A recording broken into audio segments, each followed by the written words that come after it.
prayer and intercession is so powerful. God does hear and answer prayer. What I wanted to talk to you all about today is the divine nature. The divine nature. Now, what came to me this morning is that everyone is being resisted right now more than ever. The enemy is pushing to silence prayer, to silence holiness, and but yet he's going to lose. I believe there's going to be a time where the glory of God is going to be so powerful in the earth. All the prayers you've prayed, you're going to see a culmination of manifestation in your life. And this is going to bring great glory to God. So I want everyone to realize and understand the importance of endurance. Paul told Timothy that to endure hardness as good soldiers of Jesus Christ. So you're going to see in every one of your lives individually a resistance. But we know that we have the victory. Hallelujah. And we're going to continue to press in and press forward and to lock in as never before. I think Daniel talked about how this enemy would attempt to wear out the saints. Okay, so we have to, in these last days, to know that we must endure to the end. And the only way that we're going to endure to the end is through deep devotion and fellowship with God and living the divine nature. It is so important that we understand divine nature will give us the victory. Amen. Carnality will never give us the victory that God wants. It's always going to be living the divine nature. So we're going to go into prayer real quickly, and then we're going to go into some teaching. Father, we thank you today for giving us endurance and strength to endure to the end. For those who endure to the end, the same shall be saved. So we thank you today for giving us a spirit of endurance, God, in the name of Jesus Christ. We thank God for strength and vitality in the spiritual realm. We thank you right now. And give us continuous strategies on how to overcome every obstacle and every mountain that we face. And we thank you that you will give us the victory, Lord Jesus, because you have won the victory in Jesus' name. Amen. Okay, so we're talking now about the divine nature. Now, as we look at the disciples, they were with Jesus about 3.5 years, and Jesus had to constantly remind them over and over again. And if we were back in that day, it would probably be the same for us, no doubt, because there was something new that came on, new doctrine, amen, a new teaching. And so Matthew chapter 13, verse 58 says, and he did not many mighty works there because of their unbelief. Okay, so we cannot allow ourselves to get into unbelief. We have to resist unbelief. Praise God. All the things that you're believing God for. Amen. Do not allow doubt and unbelief to get in. Now, Mark 6:6 says, and he marveled because of their unbelief. And he went around about the villages teaching. So we need more of good, solid biblical teaching as never before today. We have a lot of information on social media, the internet, TikTok, all these things. But that does not negate the fact that we have to do our own devotions. Now, these good things are good. They're nice and great revelations are coming forth. But again, it doesn't substitute for individual devotion with God. Amen. You can't live off of someone else's table, per se. You have to prepare your own table. Amen. Praise God. So you have to get into the word for yourself. Amen. These other teachings and things are, they're additions. Praise God. But again, nothing will substitute again. You and I getting in that personal secret place with the Lord Jesus Christ. Amen. Knowing him for ourselves. Okay, Mark 16:14. Afterward, he appeared unto the 11 as they sat at meat and upbraided them, which their unbelief and hardness of heart, because of their unbelief and hardness of heart, because they believe not them which had seen him after he was risen. Okay, so Jesus, he rebuked them. He reproached them because of their unbelief. Okay, so again, it's good to, hear other sermons, encouragement and things of this nature. But if we're going to live in the divine nature and endure to the end, okay, we have to have that individual time with God for ourselves. Amen. The pastor's not going to do in the end times, evangelists, all these great people, is not going to be able to suffice our own time with the Lord. Praise God. It's an individual thing. So Jesus dealt with parables and repetition over and over and over. I remember when Jesus they had fed the 5,000, then they came to another situation. They asked the same question: how are we going to feed these people? And Jesus says, "You don't remember what we did, the first time." In essence, okay. So sometimes we can let the things that we hear slip. Okay, so Jesus again, he dealt with repetition over and over again, parables again, parables again. Okay, because faith comes by hearing, not having heard. Amen. It's a continuous hearing, bless God, until we get it, until the lights, as people say, comes on, until we get a revelation. So repetition opens up revelation. Amen. It lifts the veil in our hearts. Bless God, because our hearts can become hardened. Amen. And especially when you've been walking with the Lord for a long time. Amen. But there's new and great and mighty things that we don't know about still yet. Bless God. I was listening to the other day the book of the Ascension of Isaiah, and it was very, very powerful. And I had another teaching I was listening to of a men in our time that had pretty much the same revelations of the different dimensions of heaven. And so I was able to connect and some dots. I said, wow, okay, now I see. But I was wondering, and I knew that they had eliminated some of the books of the Bible because they didn't want us to know the truth. So now the truth is coming out, bless God, and that really opened my eyes. And I just happened to stumble on it. I didn't really stumble on it. It was the Holy Spirit allowed me to hear that teaching. And I said, okay, God, they gave me another understanding, more revelation. Bless God. Hold on one second.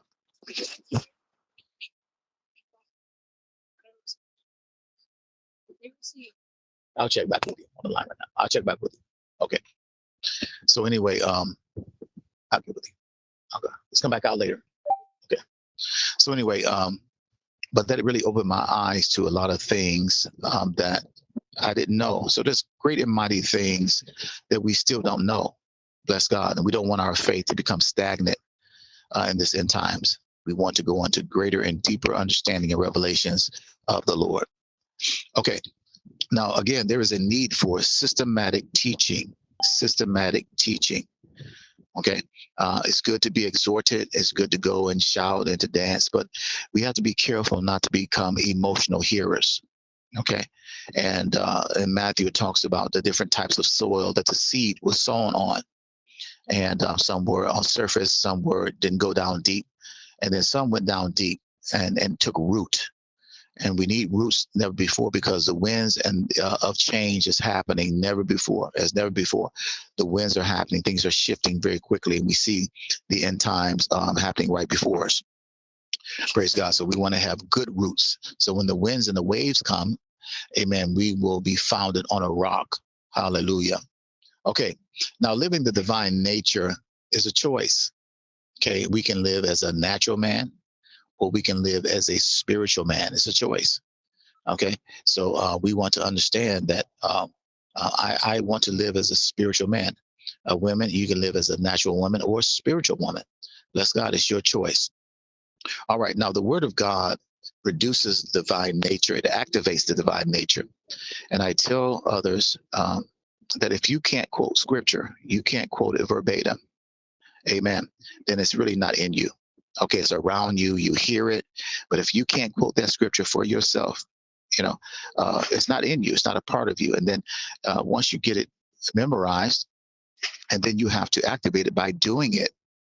Okay, it's still not going to profit us if we don't do the word. The Bible says we deceive ourselves. Amen. And what is the really basic commandment that we have? It's to love one another.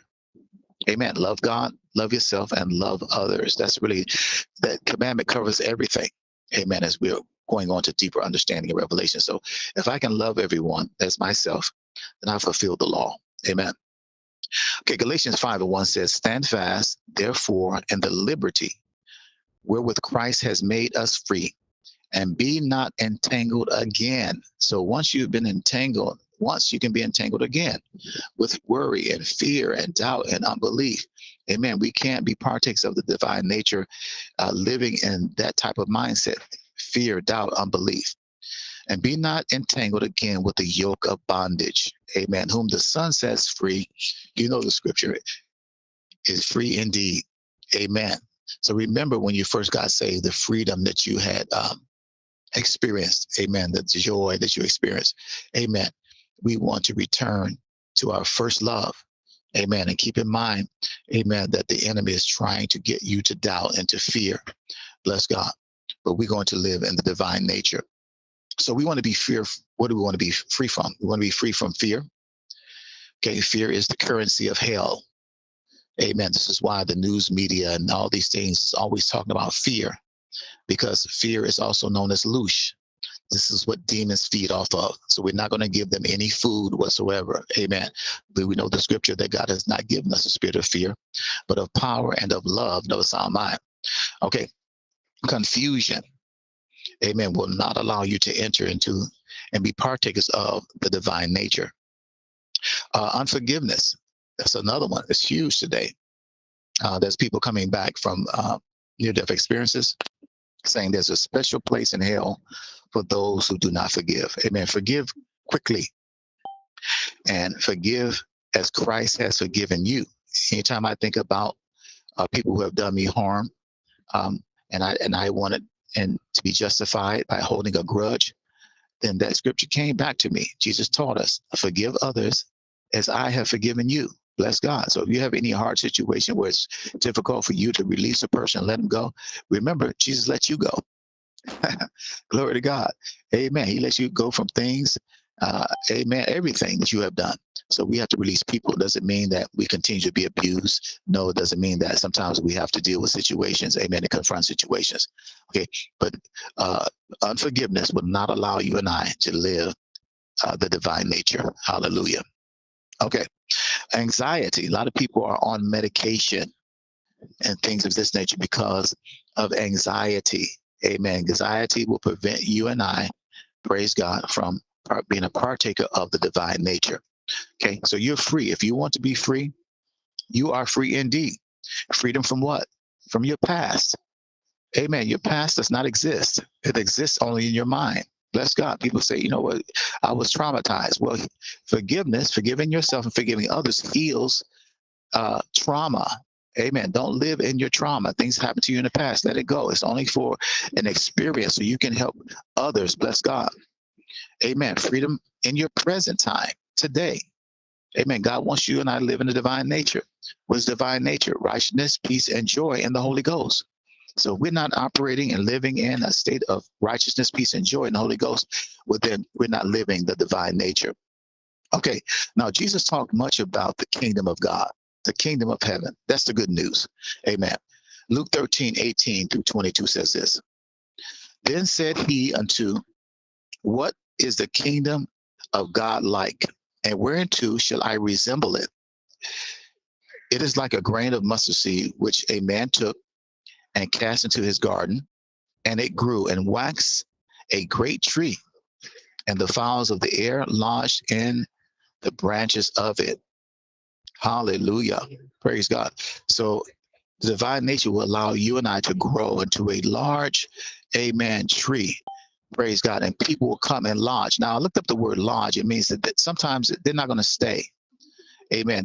Sometimes they're going to come to you as a shelter. Amen. You're shelter from the sun, from the wind. Amen. And they'll just come for a certain amount of time. So lodging doesn't mean that they're going to abide there. Praise God. But you're going to be like a tree. Amen. It was small in the beginning, but you're going to continue to grow. And all the people who are having difficulty will come to you and talk with you. Amen. And get God's wisdom and get God's direction. Praise God, from your life. Amen. So you are a mighty tree. Amen. You will grow up to be a mighty tree with huge branches. Hallelujah. That the fowls of the air will come. Amen. And spend time with you. Okay. John 15:5 says this. I am the vine and ye are the branches. Glory to God. He that abideth in me. Now we're going to abide now. That's not just going to lodge. You know, when some people lodge with the Lord when they have difficulty, they'll come to God. Oh, God, get me out of this. Oh, God, answer this prayer. But again, we don't want to just lodge. Amen. Because things are going well, things not going well. And then we need to just lodge in the Lord for a few moments. No, we're going to abide. I am the vine and you are the branches. He that abideth in me. Abide means to live. It means to remain in Christ. And I in him, and the same bringeth forth much fruit. For without me, you can do nothing. Bless God. Hallelujah. So living the divine nature means that you're going to bear much fruit in the end days. Amen. Don't let the enemy bring any type of thing to your life to hinder you, to cause disease within your branches. Hallelujah. In Jesus' name. All right. Luke 13.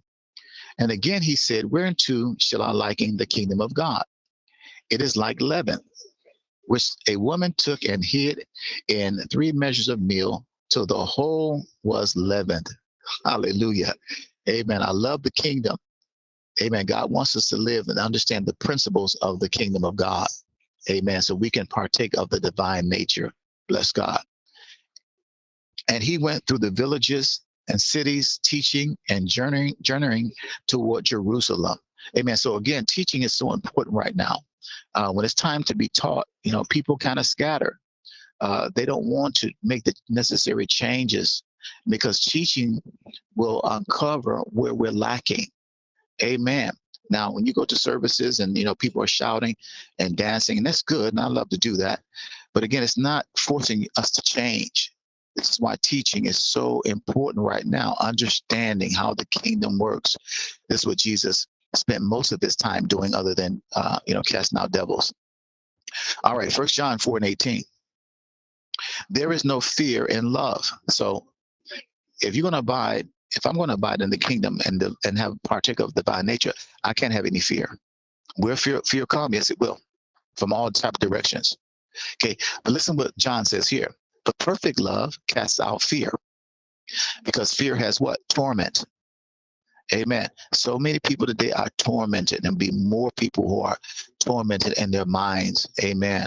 You're going to see an increase of that, because fear has torment. He that feareth is not made perfect in love. Those souls that fear haven't understood the love of God. Amen. And if we're living in fear of anything, any type, okay, it will strip us of the divine nature. Hallelujah. So application is manifestation. That's why the Bible says be doers. If we want to abide in the kingdom and the divine nature, we must be doers of the word. Look at your life and find out what areas you may be tormented. Amen. And what area that is lacking, what area that the enemy is attacking. Praise God. And you get the word on that area. You continue to quote that scripture, and you begin to proclaim that scripture and declare that scripture. Don't let the enemy wear you out in the last days. Amen. And the reason why we can live in the divine nature is because we know all things are working together for our good. What may seem to be a disappointing situation, amen, you're going to look back and say, okay, I see why God did that. I see why God shifted me. I see why I had to make the necessary change. And sometimes when you're young in the Lord, you don't realize that. And so as I've been walking with the Lord 40 plus years, I look back over my life and the different adjustments I had to make. And I say, okay, I see why God did that. Because God is watching over every aspect of your life. Amen. Jesus said every single hair on your head is numbered. He knows. He knows what's going to happen 5 years from now, 10 years from now. He already knows where you're going to be. Amen. So to live in divine nature means that I know that all things are working together for my good. It may not seem that way. It may not feel that way, but we know we don't live our lives by feelings. Feelings go up and down. Amen. We live our lives according to what Jesus has said. Okay. Now we know that all things work together. So knowing means an intimate understanding of, by experience and through experience. So we know that God loves us individually. He loves us uniquely. All of your steps are ordered by the Lord. Hallelujah. This is what the divine nature is all about, knowing that every step, every breath I take, God is orchestrating everything. Amen. He watches over you carefully and tenderly. Amen. He empowers you. He corrects you if necessary. So now the kingdom and divine nature involves sometimes correction and even chastisement when we do wrong. Hallelujah. Amen. Watchfully. God watches over us. He protects us from dangers seen and unseen, known and unknown. He gives us joy unspeakable and full of glory. Amen. Nothing will be compared to our struggles right now when we get to heaven. Amen. But Jesus said the kingdom of heaven is within you. Amen. But there is a literal place, a literal dimension, bless God, that we will be partakers of. Hallelujah. Amen. To be filled, not just one filling. There's numerous times where you need a refilling of the Holy Ghost. Amen. Bless God. Sometimes you have to do some fasting. Amen. To restore and renew. Amen. Your walk with God. Bless God. And to deny the flesh. Amen. You are anointed. That's what the divine nature is all about. You have a special anointing on your life to do what you're doing. Bless God. That will supersede all that the world is doing. But the enemy right now is trying to wear you out, trying to wear me out. No, I'm going to stand upon the word. I know that God will do exceedingly abundantly above all that I can ask or think. Amen. The divine nature means that you're gifted. Amen. There's no one on the earth like you. You were placed here. I was placed here for such a time as this. Amen. And so it's time to get stronger now. Amen. In the divine nature. I'm forgiven. Amen. Thank God I'm forgiven. That every sin I've committed and if I will commit. Amen. 1 John 1:9 says, if you confess your sins, he's faithful and just to forgive you and cleanse you from all unrighteousness. Bless God. Amen. That's divine nature. Thank God for 1 John 1:9. All right. The divine nature means that my name is written in the Lamb's Book of Life. That's a beautiful thing. You know, many will come on that day saying, Lord, Lord, haven't we cast out devils and prophesied in thy name and did many marvelous things in thy name? And he's going to say, depart from me, you that work iniquity. Those who work iniquity, amen, are not living the divine nature. Those who working it and know they're working it. Now, they were saying in history that when Jesus was walking, people would claim his name, and they called him a magician. And they would do marvelous works in his name. There's power in the name of Jesus Christ. But they didn't know Jesus Christ. Amen. And that was powerful to understand that it's power. They would invoke the name of Jesus Christ because they realized that name had power. The demons tremble in the name of Jesus Christ. So we have a powerful name availed to us. It's a blessing. Amen. Okay, to know that every cell of your body, amen, every single cell of your body is under God's divine jurisdiction. Hallelujah. It is the children's bread that you can be healed from all manner of disease and all manner of sickness. Amen. Every tissue, every sinew, every muscle, everything about you, amen, should be under and in the divine nature. Another great thing to know about the divine nature is that we're Abraham's seed. We're blessed for faithful Abraham. Hallelujah. Glory to God by faith. Amen. We're a part of the firstborn among many brethren. Amen. To know that when they left Egypt, there was no one feeble among them. But remember, Jesus could not do many marvelous works because of unbelief. Now, I remember going to the hospital on a regular basis when I was in Hawaii on the behalf of the pastor. And I would go and I said, Lord, you say lay hands on the sick, call for the elders of the church, anointing them with oil. Amen. If prayer of faith shall save the sick, and the Lord will raise them up. If it did any sins, shall be forgiven them. So I would go, and sometimes, people wouldn't get healed. And I was like, Lord, you said lay hands upon the sick, and they will recover. Bless God. Why did they die? And I heard something in my head says they don't believe. They don't believe. So when I went to go back, and I said, well, I need to get the word of God in you. You need to have faith. Bless God. I mean, I'm just praying for you. I mean, Jesus could do many marvelous works because of unbelief. I'm just going to pray for you. Amen. We're going to believe God. Amen. For complete victory. But I got the word in them. We had recorders, and I said, listen to this for a few days. You need to get faith in you. And as we saw that, and they did that, we saw, amen, the power of God activated. Bless God. Amen. And so when I got here, I'm at a church here, and they have a school of healing. And so when I got here, I sat in some of the classes and just watched, and they were just preaching the word, teaching the word over and over again, getting fear out. And so many marvelous miracles and healings have taken place. I said, oh, they got it. That's what the Lord told me. Get the word of God in them. Bless God. Amen. Some people say they believe and they don't believe. Their hearts is full of fear. So the word drives out the fear in their lives. So I tell them, you got to put some skin in the game. Amen. You got to get devoted. If you want to live divine nature and see God's power, you got to do something. Amen. Because I'm not the healer, and neither am I going to claim to be the healer. Amen. But you have a job to do. I can come and agree with you. Bless God. So again, the divine nature means that we need to be taught the ways of the kingdom. Bless God. Sit down. Bless God. Go through the scriptures, exalt the scriptures on any given topic you're dealing with. Get the mind of God from Old and New Testament, and you'll find out how Christ was in every single gospel, every single book in the Bible. Amen. Until his earthly manifestation. All right. So God wants you to experience the divine nature spiritually, of course. He wants you to operate in power. Bless God. He wants you to experience the divine nature mentally. Many people are going through mental battles today.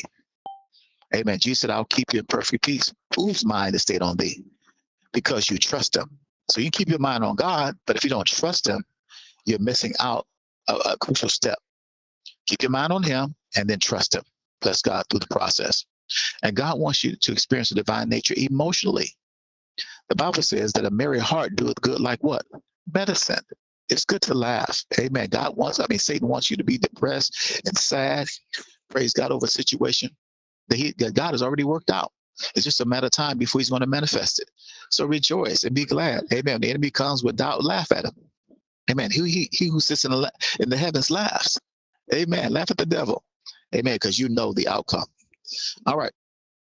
Now, Jesus said that the words that I speak, they are spirit and life. Amen. The flesh profits nothing. So when I got this revelation, I said, okay, Jesus said the words he speaks is spirit and is life. So I began my quest on finding out what Jesus said about this situation. Matthew, Mark, Luke, and John. Matthew, Mark, Luke, and John. Studying what Jesus did and mimicking what Jesus did and mimicking what Jesus said. Hallelujah. Amen. This is the divine nature he wants us to live in. All right.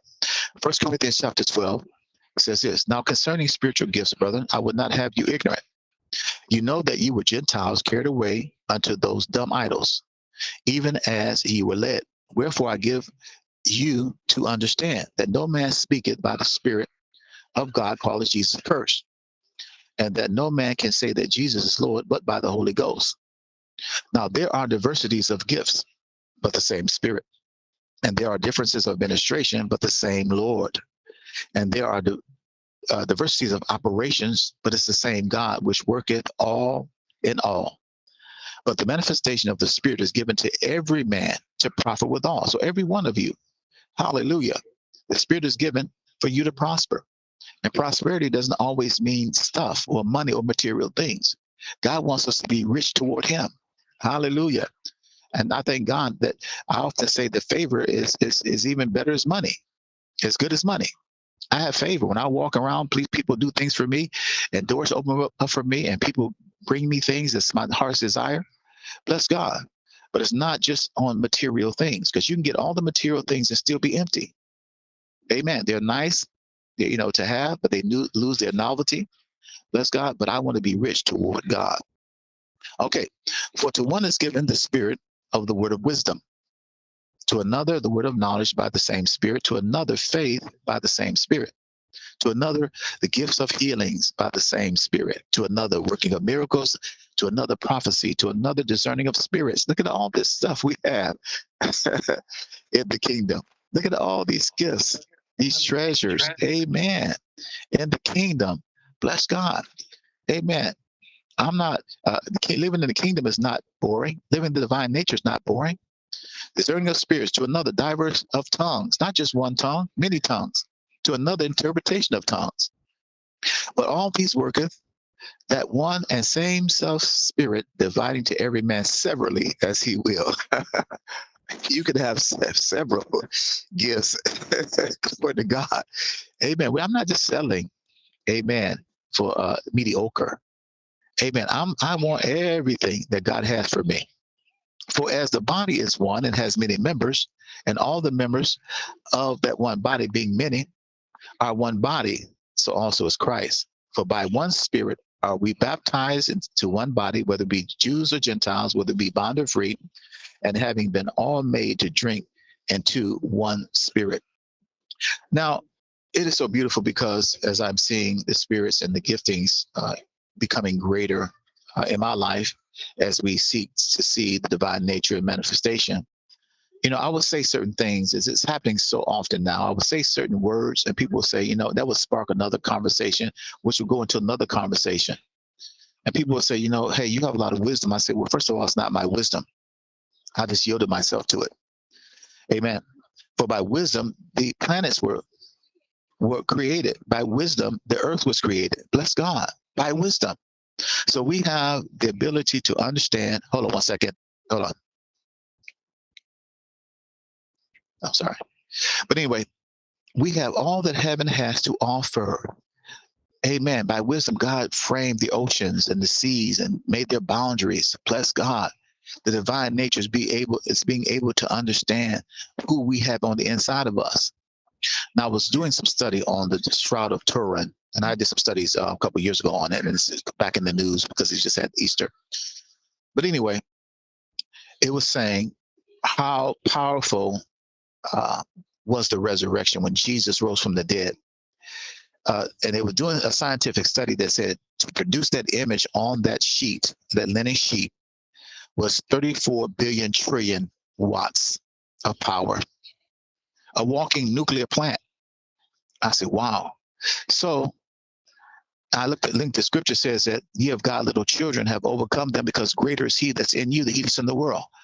I said, man, I have access to 34 billion trillion watts of power residing in me. Glory to God. I said, it's powerful. And then I went over the scripture says, okay, about Jesus and the Mount of Transfiguration. And he was on the mount and his true glory came forward. He allowed just a bit of it to come forward. And he says his face was like the sun. Oh, I'm turn this down. And he said basically that his garments was so white that any fuller could whiten. So this is your true nature. Amen. So your flesh is only cloaking you, the spirit. Hallelujah. And so science says that when you walk, your aura, or basically your energy that you produce, basically goes out 3 to 8 feet. This is why when you come into a place, you change the whole atmosphere because you're bioelectric. Your body is bioelectric. Amen. And they know this. What they used to do in the back in the day for healing, they used to get people together in a circle to sit down, and they would link hands, and they would have a pool of water there. And just by virtue of them touching together, they produce electricity. Amen. So we're more powerful than we realize, and what they've been trying to do is dumb us down. Now, what they're also trying to do now is link everybody to the internet, because one fragment of your DNA, my DNA, can hold all the information of Google. Just one fragment of your DNA. So they want to actually mine Bitcoin through your body, through your mitochondria, because it produces so much power. This is why they want us sick. That's why they want us. You have to take care of your body. They want you drinking stuff you shouldn't drink, eating stuff you shouldn't eat, okay, to poison us. This is why we have to eat clean, so we can be that vessel that God can use, because your body is the very temple of the Holy Spirit. Glory to God. All right, we're going to be wrapping up here shortly, talking about the divine nature. We're going to access the divine nature. We're not going to allow the enemy to dumb us down, to get us in fear, to get us in doubt, unbelief. Bless God. We're going to press this battle to the gates. Amen. 2 Peter chapter 4:1, by which he has granted to us his promises, his precious and great promises, so that by these you might become partakers of the divine nature, having escaped from the corruption that is in the world because of sinful desire. So if we want to walk, ladies and gentlemen, in this divine nature, we must rid ourselves of all sin. We have to be careful. Amen. Be careful what you watch, because your eyes are the gateway. Be careful what you hear. Be careful what you consume. Amen. We have to live in holiness, holiness without which no man shall see the Lord. Amen. So as the world become more decadent, we have to become more pure and more holy. Acts 17:28-31. For in him we live and move and have our being, even some of your own prophets and poets have said, for we are indeed his offspring.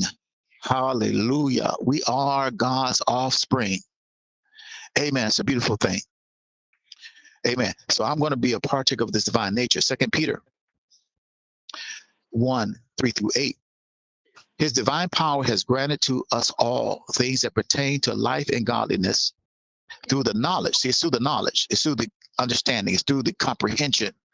It's through the revelation, that through the knowledge of him who has called us to his own glory and excellency, by which he has granted to us his precious and very great promises, so that through them you may become partakers of divine nature. That's another translation. Okay, so God has called us today, ladies and gentlemen, to the divine nature. Amen. We got to get the sin out, the doubt out, the unbelief out, the fear out. Bless God. We're getting all those things out of our lives. Amen. If we are to listen, amen, and be a partaker of the divine nature. Okay, Hebrews 1 and 3. He is the residence, the radiance, excuse me, he is the radiance of the glory of God and the exact imprint of his nature. Okay, so he is that's how we should be in the divine nature.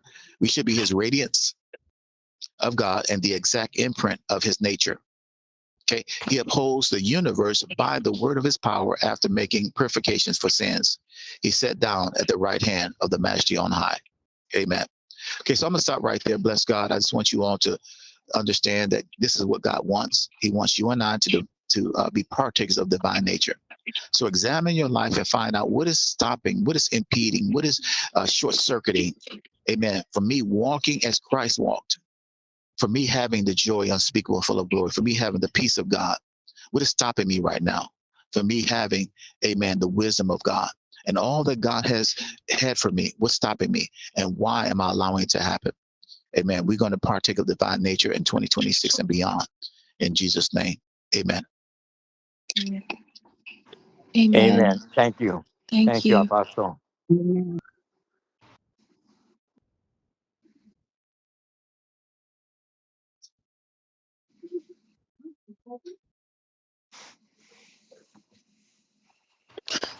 Yes.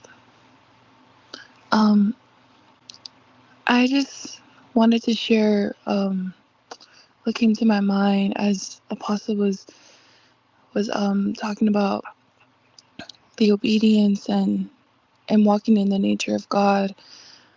Um, I just it reminded me of our dog Judah, because sometimes when we take him on a walk, Judah is like distracted by cats and chickens and other dogs, and so he's always like turning around and like trying to head their way. But Tim and I, we would just be like, Judah, come. We'll like remind him, like, stay with us. He'll turn back and he'll come and walk with us. um but it just reminded me that God wants us to stick to his side. God wants us to continue to walk with him. There are going to be temptations and distractions, but we have the authority to overcome them. And yeah, just wanted to share that. Okay, so I have a question that I think that lots of people need to hear the answer to. So, Apostle, in the word, like, you know, there is many Bibles out there that people are reading. There are different languages that the Bible comes in.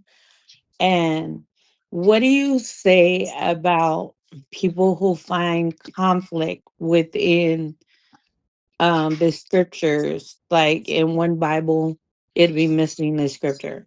In another Bible, it says something that if you read it with the Holy Spirit, the Spirit gives you the knowledge, the revelation behind what you are reading.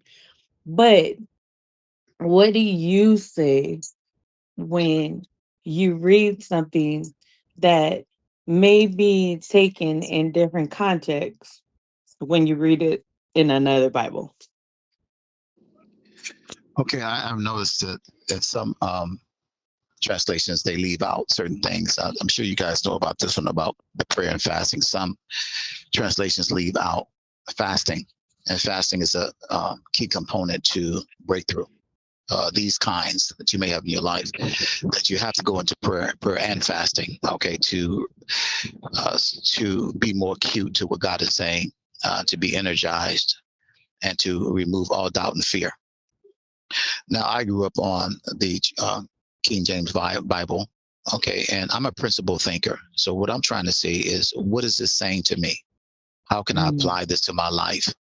Okay, it's not so much, what is Jesus really saying? That's why I stick with what Jesus is saying. I mean, we got the story of how he came. He was born. He was, in ministry, and then he was crucified, and he rose from the grave. So we pretty much got that down. We understand that. But I want to go now into understanding the kingdom. And so what I do also, I do a lot of looking up of words. So, I want to look the words up in this original language. I like the Amplified Bible because it kind of expands everything. But again, if I don't know the word, I'll go and say, okay, what does the Hebrew and Greek say about this? So I can get a pure definition, because words govern the universe. Okay, it governs everything of life. Words. That's the way it's designed.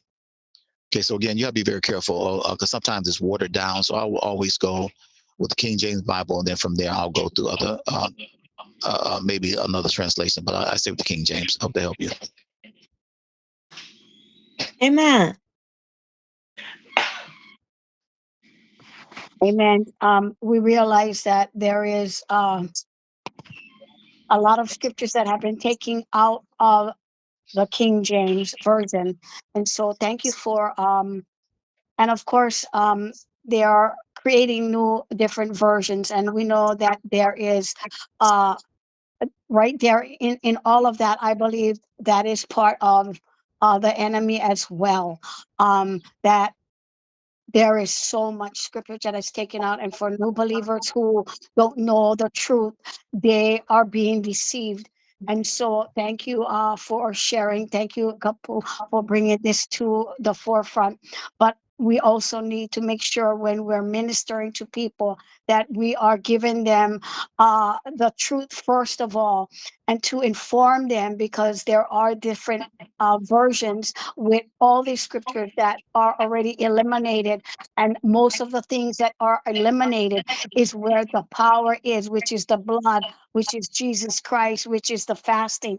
And this is something that I don't take lightly. Amen. Bless God. Well, this is why they took out. I learned and read the book of Enoch years ago, and it happened from I went to a hospice training, and so they were having some testimonies of people, crossing over. And so this one guy, he's an older guy, and he was watching the football game in the next room, and he didn't have a monitor in his room, and so his loved one said, "What are you looking at? Why are you looking in the corner?" Because on the other side of the room was the game. He said, "I'm looking at the game." And there was another testimony of a young man. He was dying of cancer. His people came in, and they were sitting down visiting him in the hospice. And he says, "Hey, you're sitting on Gabriel, and you're sitting on I think it's Gabriel or Michael, and then you're sitting on Raphael, his mother's parents." And they sat in the chair. They didn't see the angels there. And I said, I never read anything about Raphael in the Bible. So I go to another meeting just sometime afterward. Go to another meeting, and this Jewish guy, he was talking. He happened to get on the subject of Raphael. He said, "You know who Raphael is?" I said, "No, I never read him." He said, "Raphael is the healing angel." Okay, so from there, he told me to read the book of Enoch. So this is why they eliminated Enoch from the canon. They didn't include that. Then I told you, as I started before, I listened to the ascension of Isaiah. Isaiah had already prophesied about Jesus coming. He ascended, so he got the download. So I said, "Oh, okay, this is why they didn't have the book of Isaiah, Jasher, and Jubilees, because the book of Enoch connects the fallen angels who came into women, created the Nephilim. God destroys the world because of the Nephilim. Their spirits came out, which are demons now, who are doing all the havoc today." So again, but I like what someone said that earlier, that it's the Holy Spirit will lead and guide us to all truth, and we just rely on what Jesus said, and then the Holy Spirit will give us more revelation. Anyone else?